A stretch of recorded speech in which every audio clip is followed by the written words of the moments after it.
Hi, friend. It's Sue with today's Bible reading for January 23rd, and I'm reading Exodus 16 through 18 from the World English Bible. Verse 1. They took their journey from Elim, and all the congregation of the children of Israel came to the wilderness of Sin, which is between Elim and Sinai, on the 15th day of the second month after their departing out of the land of Egypt. So now the journey through the wilderness begins. The journey that will eventually lead them to another river crossing or sea crossing at the Jordan into the land of Canaan. So we've got quite a story between this Red Sea crossing and when they finally get to cross over the Jordan River. So here we go. The whole congregation of the children of Israel murmured against Moses and against Aaron in the wilderness. And the children of Israel said to them, "We wish we had died by Yahweh's hand in the land of Egypt, when we sat by the meat pots, and when we ate our fill of bread. For you have brought us out into this wilderness to kill this whole assembly with hunger." Then Yahweh said to Moses, "Behold, I will rain bread from the sky for you, and the people shall go out and gather a day's portion every day, that I may test them whether they will walk in my law or not. It shall come to pass on the 6th day that they shall prepare that which they bring in, and it shall be twice as much as they gather daily." Moses and Aaron said to all the children of Israel, "At evening you shall know that Yahweh has brought you out of the land of Egypt." As if they wouldn't know that by now, right? It's amazing how, I don't know about you, but when I'm hungry, I lie to myself. I could be on a certain diet or a fast and be convinced it's the right thing for me. And then when I start getting hungry, it all goes out the window. I just totally forget about all of it. That's kind of like what happened to them here. They started getting hungry. I know they brought food out, but you're talking millions of people. Remember when they left, they wrapped up their kneading bowls into their, I guess, like a shawl or blanket or something. That's what I imagined in my head. I don't remember exactly what it said, but they did bring some food out. But apparently they don't have any more. Yesterday they were complaining about a lack of water. Today they're complaining about hunger. And yeah. So the Lord says, I'm going to show them once again that I'm taking care of them. So at evening you shall know that Yahweh has brought you out from the land of Egypt. In the morning you shall see Yahweh's glory, because he hears your murmurings against Yahweh. "Who are we that you murmur against us?" Moses said. "Now Yahweh will give you meat to eat in the evening, and the morning bread to satisfy you, because Yahweh hears your murmurings which you murmur against him." And who are we? In other words, don't look at us, look at God. He's the one that started this whole thing to begin with, right? Uh, Your murmurings are not against us, but against Yahweh. Moses said to Aaron, "Tell all the congregation of the children of Israel, come close to Yahweh, for he has heard your murmurings." As Aaron spoke to the whole congregation of the children of Israel, they looked toward the wilderness, and behold, Yahweh's glory appeared in the cloud. Yahweh spoke to Moses, saying, "I have heard the murmurings of the children of Israel. Speak to them, saying, At evening you shall eat meat, and in the morning you shall be filled with bread. Then you will know that I am Yahweh, your God." In the evening quail came up and covered the camp, and in the morning the dew lay around the camp. When the dew that lay had gone, behold, on the surface of the wilderness was a small round thing, small as the frost on the ground. When the children of Israel saw it, they said to one another, "What is it?" For they didn't know what it was. Moses said to them, "It is the bread which Yahweh has given you to eat. This is the thing which Yahweh has commanded. Gather of it every one according to his eating, an omer, a head, according to the number of persons you shall take, every man for those who are in his tent." The children of Israel did so, and some gathered more, some less. When they measured it with an omer, he who gathered much had nothing over, and he who gathered little had no lack. They each gathered according to his eating. Moses said to them, "Let no one leave of it until morning." Notwithstanding, they didn't listen to Moses, but some of them left it until morning, so it bred worms and became foul, and Moses was angry with them. They gathered it morning by morning, every one according to his eating. When the sun grew hot, it melted. On the 6th day they gathered twice as much bread, 2 omers for each one, and all the rulers of the congregation came and told Moses. He said to them, "This is which Yahweh has spoken. Tomorrow is a solemn rest, a holy Sabbath to Yahweh. Bake that which you want to bake, and boil that which you want to boil, and all that remains over lay up for yourselves to be kept until the morning." They laid it up until the morning as Moses ordered, and it didn't become foul, and there were no worms in it. Moses said, "Eat that today, for today is a Sabbath to Yahweh. Today you will not find it in the field. 6 days you shall gather it, but on the seventh day is the Sabbath. In it there shall be none." On the seventh day some of the people went out to gather, and they found none. Yahweh said to Moses, "How long do you refuse to keep my commandments and my laws? Behold, because Yahweh has given you the Sabbath, therefore he gives you on the sixth day the bread for 2 days. Everyone stay in his place, let no one go out of his place on the seventh day." So the people rested on the seventh day. The house of Israel called its name manna, and it was like coriander seed, white, and it tastes like the wafers with honey. Moses said, "This is the thing which Yahweh has commanded. Let an omer full of it be kept throughout your generations, that they may see the bread which I fed you in the wilderness, when I brought you out of the land of Egypt." Moses said to Aaron, "Take a pot and put an omer full of manna in it, and lay it up before Yahweh to be kept throughout your generations."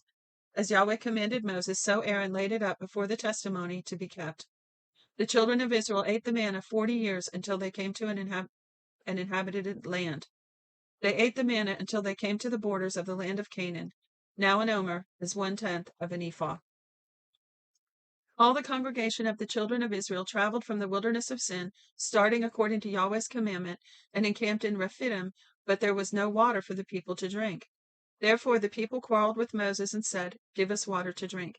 Now there is a town in, I think it's Arkansas, called No Water, and I'm wondering if they took that name from this passage. Moses said to them, "Why do you quarrel with me? Why do you test Yahweh?" The people were thirsty for water there, so the people murmured against Moses and said, "Why have you brought us up out of Egypt to kill us, our children, and our livestock with thirst?" Moses cried to Yahweh, saying, "What shall I do with these people? They are almost ready to stone me." Yahweh said to Moses, "Walk on before the people, and take the elders of Israel with you, and take the rod in your hand with which you struck the Nile, and go.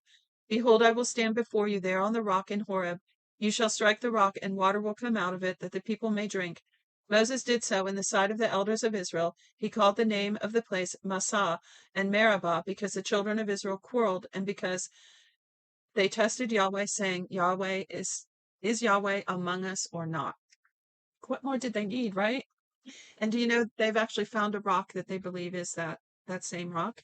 And if I think about it, I will post a picture of that. I mean, a link to the video about that archaeological find. Verse 8. Then Amalek came and fought with Israel in Rephidim. Moses said to Joshua, "Choose men for us and go out and fight with Amalek. Tomorrow I will stand on the top of the hill with God's rod in my hand." So Joshua did as Moses had told him and fought with Amalek, and Moses, Aaron, and Hur went up to the top of the hill. When Moses held up his hand, Israel prevailed. When he let down his hand, Amalek prevailed. But Moses' hands were heavy, so they took a stone and put it under him, and he sat on it. Aaron and Hur held up his hands, one on one side and the other on the other side. His hands were steady until sunset. Joshua defeated Amalek and his people with the edge of the sword.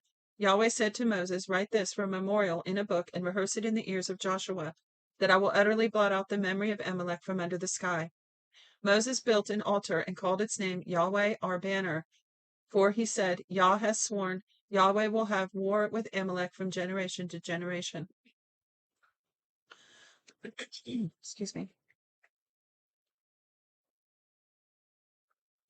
And I believe that Amalek were part of uh, that giant race. It was actually, if I understand it correctly, it was actually an unauthorized race of people due to DNA tampering. And so God was blotting them off the face of the earth, literally. They were destructive and no, so this wasn't a mad, crazy God just killing people for no reason. Verse 18. Now Jethro, the priest of Midian, Moses' father-in-law, heard of all that God had done for Moses and for Israel his people, how Yahweh had brought Israel out of Egypt. Jethro, Moses' father-in-law, received Zipporah, Moses' wife, after he had sent her away, and her 2 sons. The name of one son was Gershom, for Moses said, "I have lived as a foreigner in a foreign land." The name of the other was Eleazar, for he said, "My father's God was my help and delivered me from Pharaoh's sword." Jethro, Moses' father-in-law, came with Moses' sons and wife to Moses into the wilderness where he was encamped at the mountain of God. He said to Moses, "I, your father-in-law Jethro, have come to you with your wife and her 2 sons with her." Moses went out to meet his father-in-law and bowed and kissed him. They asked each other of their welfare, and they came into the tent. Moses told his father-in-law all that Yahweh had done to Pharaoh and to the Egyptians for Israel's sake, all the hardships that had come on them on the way, and how Yahweh delivered them. Jethro rejoiced for all the goodness which Yahweh had done to Israel, in that he had delivered them out of the hand of the Egyptians. Jethro said, Blessed be Yahweh, who has delivered you out of the hand of the Egyptians and out of the hand of Pharaoh, who has delivered the people from under the hand of the Egyptians. Now I know that Yahweh is greater than all gods because of the way that they treated people arrogantly. Jethro, Moses' father-in-law, took a burnt offering and sacrifices for God. Aaron came with all the elders of Israel to eat bread with Moses' father-in-law before God. On the next day, Moses sat to judge the people, and the people stood around Moses from morning to evening. When Moses' father-in-law saw all that he did to the people, he said, What is this thing that you do for the people? Why do you sit alone, and all the people stand around you from morning to evening? Moses said to his father-in-law, Because the people come to me to inquire of God. When they have a matter, they come to me, and I judge between a man and his neighbor, and I make them know the statutes of God and his laws. Moses' father-in-law said to him, The thing that you do is not good. You will surely wear away, both you and the people that is with you, for the thing is too heavy for you. You're not able to perform it yourself alone. Listen now to my voice. I will give you counsel, and God be with you. You represent the people before God and bring causes to God. You shall teach them the statutes and the laws, and show them the way in which they must walk and the work they must do. Moreover, you shall provide out of all the people able men which fear God, men of truth, hating unjust gain, and place such over them to be rulers of thousands, rulers of hundreds, rulers of fifties, and rulers of tens. That right there is the key to having a successful government. Able men or women who fear God, men of truth, hating unjust gain, namely bribes, and place such over them to be rulers. Bingo, there it is. There's your formula. Verse 22. Let them judge the people at all times. It shall be that every great matter they bring to you, but every small matter they judge themselves. That goes for the justice system as well, right? So shall it be easy for you that they shall share the load with you. If you will do this thing as God commands you so, then you will be able to endure, and all these people also will go to their place in peace. So Moses listened to the voice of his father-in-law and did all that he had said. Moses chose able men out of all Israel and made them heads over the peoples, rulers of thousands, rulers of hundreds, and rulers of fifties, and rulers of tens. They judged the people at all times. They brought the hard cases to Moses, but every smaller matter they judged themselves. Moses let the father-in-law depart, and he went his way into his own land. And that's it for today. Short and sweet. At least it seemed like it was kind of short today. Tomorrow, for January 24th, we'll be reading Exodus 19 through 21, and that is one of 3 days that are left in this great book. Till next time, shalom.